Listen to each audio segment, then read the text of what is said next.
remember this alone enough already. This one not alone, this is an explanation. So what browser stores what? Temporary internet files. Okay, where you can get the temporary internet files? You need to go to settings. Wait, go to product this one. Settings. Temporary users. Card and team.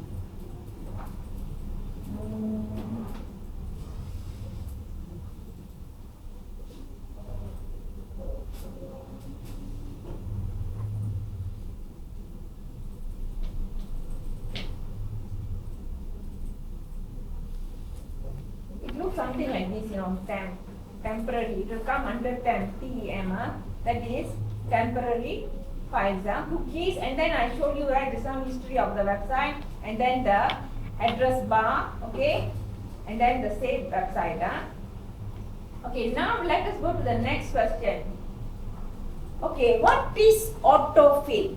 You buy a new smartphone okay, you buy a smartphone, and then for the first time you need to fill up a form in your smartphone. You fill up, and then your data will be saved. The next time you get any forms to be filled up in your smartphone, what you can do, you can click autofill. When you click autofill, it automatically fills up everything, your name your handphone number your email address everything will be automatic. That is autofill. Okay. Now we go to the next part, secure web page.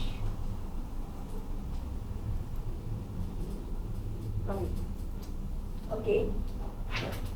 I tell you, I ask you something. I'm giving you two things here. One is HTTP, another is HTTPS. Which one y'all will choose to browse? Which? Why? S stands for SSL. So don't ever go and visit the website with what? HTTP alone, because don't have SSL. So what is the role of SSL? It is, let us go here to Maybank again. Okay. Can you see this? Okay, let's say I click this, you can see this, right? It is saved, right? HTTPS, right? Can you all see? Okay. Now I click this. What is this padlock? This padlock, what does it show? This one, can you see this? Padlock. Secure. Okay? Connection is secure. So when you click this, you can see the certificate is valid. Okay, what kind of information you can get from this certificate here? The certificate issued to Maybank. Okay? Issued by who? This is CA. What is CA? Certificate what? Authority. That means nobody on the street can grant the certificate. They got trusted third party worldwide, especially maybe it's located in US. They give you the Maybank what? The certificate, security certificate. When you see this certificate, then you know it is a what? Secure website. It's not a fake. Why? Because look at this, what it got. Right? And can you all recall what is this? What is this? Chart 256 is what? Hashing, right? Why we have hashing? Hashing is what? Hashing is to check integrity of the data. So that is not being altered by anyone. You run the hash function on the data, you get one hash code. Someone make changes means hash code will be different. No one make any changes, it will remain the same. So we want to check if anyone modified or not. So all these are the security features. Okay, now let us go to the next part. Okay, you all know this one. Okay, look at this. I make it bigger. You all know SSL means what? Secure. But you don't know. Actually, this diagram is not part of your syllabus, I just explained this for you all to understand. You all will think, what is SSL? Security, okay, secure. But how it is secure? How it's secure? You all don't know. You just talk, SSL means it's secure, got the padlock and all.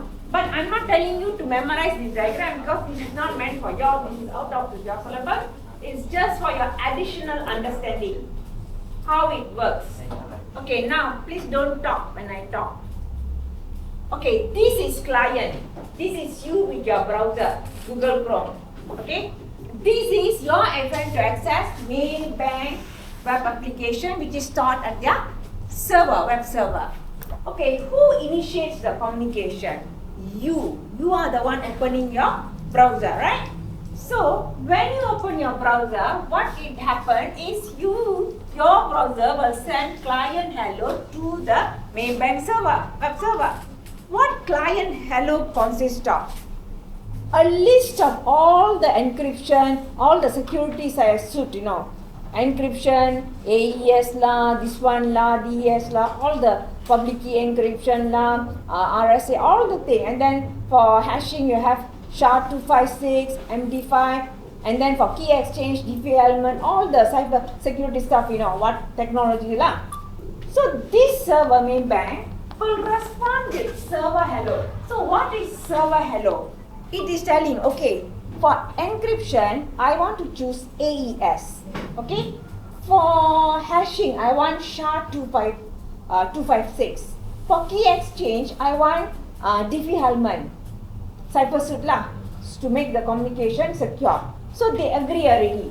And then after that, what you see is certificate, security certificate. Just now you saw, right? I showed you, right? Maybank. That is the certificate. Why you want to show the certificate to your browser? To tell your browser that it is what? It is not fake. A real one, secure one. In the certificate, you will have the public key of this thing. And using the public key, the client will exchange the session key. This one all is not part of your syllabus, but I am explaining for your understanding, additional information. Change cipher means you want to make any change. Let's say in case like you don't want this technology, you want to change like that. So this, you see, this dash means encrypted. Plain text means not encrypted. Change, let's say if they want to change, it will send the message. And then after that, finish. So when you key in your data in your Maybank application, are you worried? No, why? Secure. We have, for encryption, we have encryption technology. For integrity, we have what? Hashing technology there, right? And then for everything is here. Key exchange also we got this one. Completely secure. Okay, now we move to the next part.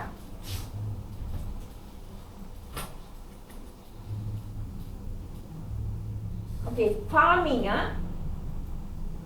Farming.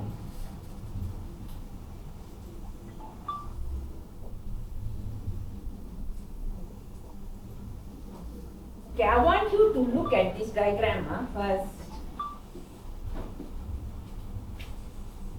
Okay, I know all of y'all are very smart. Okay, can you all look at the diagram? Look properly. Can you recall your previous chapter? There is one cyber attack which got diagram very similar to this. I want some smart guys here to give me the answer. Which attack is that?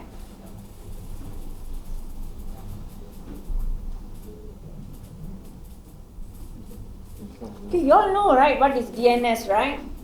What is DNS server? You know, all the devices connected to internet is identified with what? IP address. So let's say if you enter www.maybank.com, the web server of the Maybank is not identified with the name of the domain. What is identified with the IP address? So who does the mapping? DNS server. DNS server maps the domain name www.maybank.com to the IP address of the server, Maybank server. So how many of y'all can remember DNS spoofing? How many of y'all can remember DNS spoofing? What is DNS spoofing? It is very similar. You see, first this bad guy, attacker, what he does? He injects fake DNS entry into the server.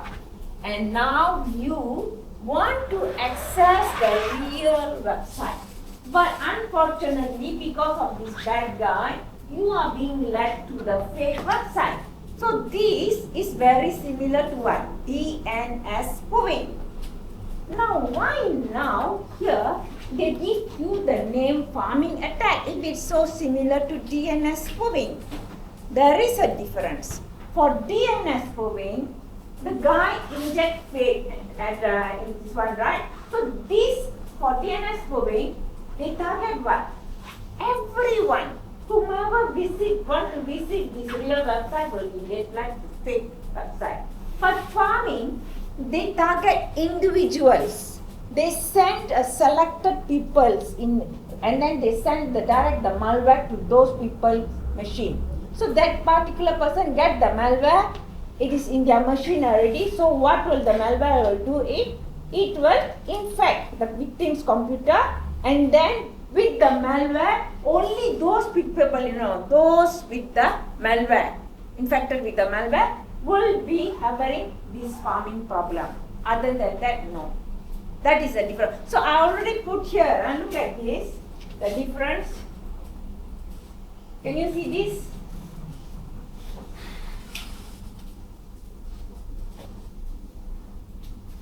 DNS spoofing primarily targeted by manipulate. Farming is what? Infecting users' computer. That means what? Farming typically targets individual users' computer. Okay, that's the thing, yeah? Okay, now we shall move to the next question.